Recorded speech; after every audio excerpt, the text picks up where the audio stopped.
The Penguins offseason officially starts today with them making their first move, re-signing Teddy Blueger to a 2-year deal worth $2.2 million per season. So first off, I just want to say I love this contract extension. I can't see how you wouldn't like it as a Penguins fan. Teddy Blueger is a fan favorite, and he pretty much does it all for a bottom six player. He could be your third or fourth line center. He could play that shutdown role, which we've seen all season long. Great penalty killer, could be put on the second power play unit, and could also pitch in with some secondary scoring as we've seen throughout the season. And to have that for the next 2 years at $2.2 million, I personally think it's a bargain. And it's actually great to finally see him get his big payday, because he's had quite the journey to make it to the NHL. He didn't come straight from juniors and made it straight to the NHL. He had a lot of seasoning in the AHL, and he could have made the NHL a lot sooner than he actually did, but Matt Cullen coming back in 2017 delayed his NHL debut until he finally got called up in the middle of the 2018-19 season, and since then hasn't seen the AHL, right? Because he's been that good. Seeing him succeed with the Penguins was honestly so amazing, and now that he finally gets rewarded with that big payday is even better. Everyone wins here, everyone's happy, and if you're not a fan of this move, I'd love to see why in the comments, because usually when GMs make moves, there's always the 50-50 reaction among the fan base. There's the fans that love it, there's the fans that hate it, almost with every move. Then there's those rare moves that everyone's okay with, everyone loves them, and I think this is one of those moves. It's not an overpay, it's not too long. I actually wish it was longer, but I believe if they went longer, the price would have probably went higher.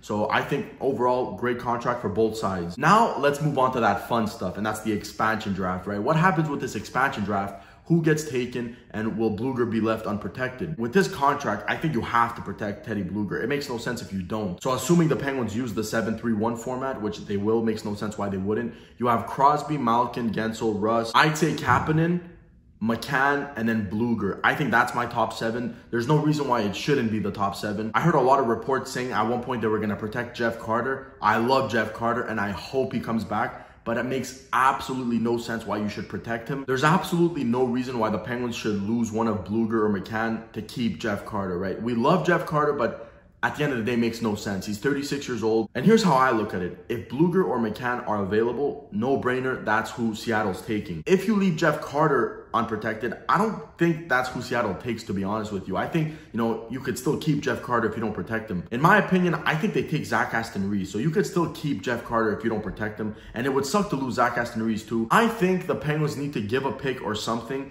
to Seattle to make sure they take either one of Zucker, Pedersen, or Matheson. Nothing against any of those 3 players. I mean, they all have their ups and downs throughout the season. It's more for the cap. They all make about $5 million.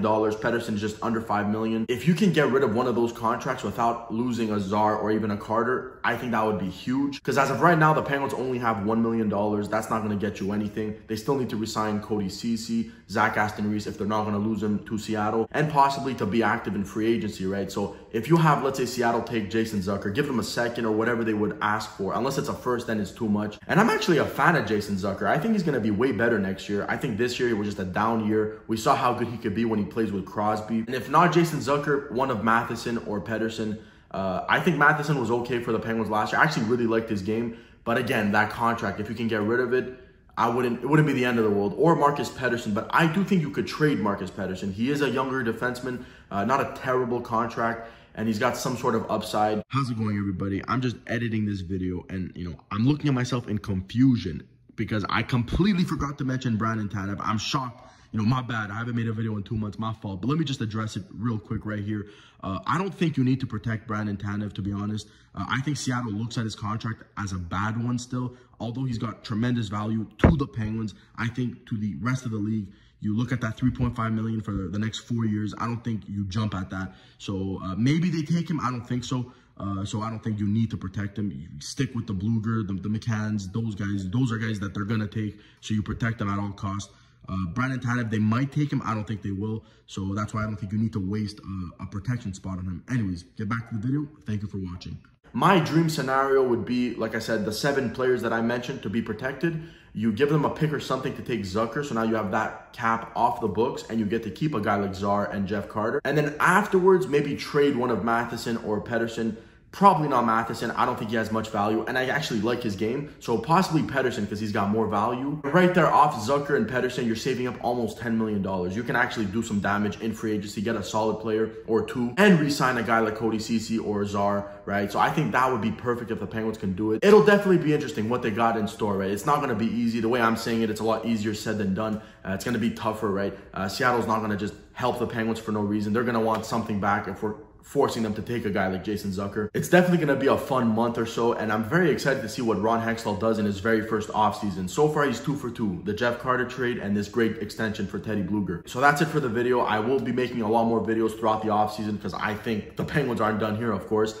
Give me your thoughts on what you think they do this offseason, and of course, what are your thoughts on the Teddy Blueger contract, because I personally love it. As always, thank you for watching, and I will see you in the next one.